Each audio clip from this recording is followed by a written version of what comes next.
I think a lot of founders I speak to often think that the secret to scaling sales is hiring salespeople.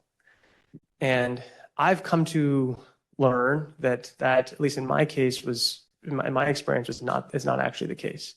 I've found that like scaling sales is much more a byproduct of figuring out how to scale yourself as a founder, who's the face of the company, who's doing all the sales in the early days. And if you focus on how do you augment your own productivity, you'll end up one day with a large sales force that's doing exactly what you need them to do. But you won't be solving for that on day one. And I'm not sure if that nuance makes a difference. Like the way that nuance manifests is your first hire is not a head of sales.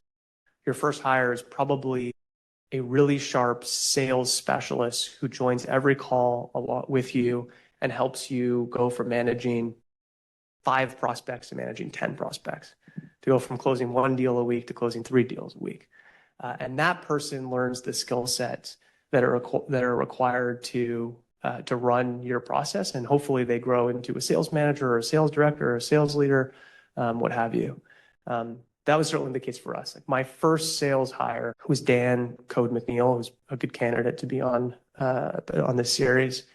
And Dan started as our first sales hire, helping me sell Ada, and grew to be our CRO, and was at the helm for tens of millions of dollars in revenue creation. Huge team underneath him, we didn't hire that archetype on day one.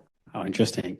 Tell us a little bit about like some of those, early days tactics, when it comes to like acquisition, in previous series, we've talked about kind of the build, buy, partner approaches, right? So build, obviously kind of like more product-led approaches, buy a lot of kind of, obviously traditional ads and partnerships. What was some of those early acquisition tactics that worked the best for you folks? I mean, what were kind of the day-to-day sales rituals that helped?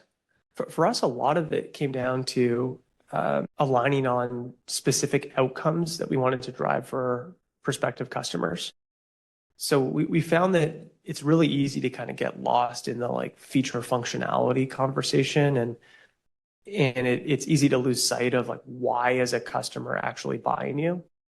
And I do think this relates to the revenue quality conversation. There's a lot of revenue out there where that's associated with people just buying your technology because they think it's cool, and not because it actually solves a deep problem. So a lot of the early tactics we learned were rooted in making sure that this customer is going to pay us if we deliver Y result. And it's up to us to figure out how to drive that result. They're probably interested in that, but the right customer for us is one who cares much more about the outcome and much less about the how.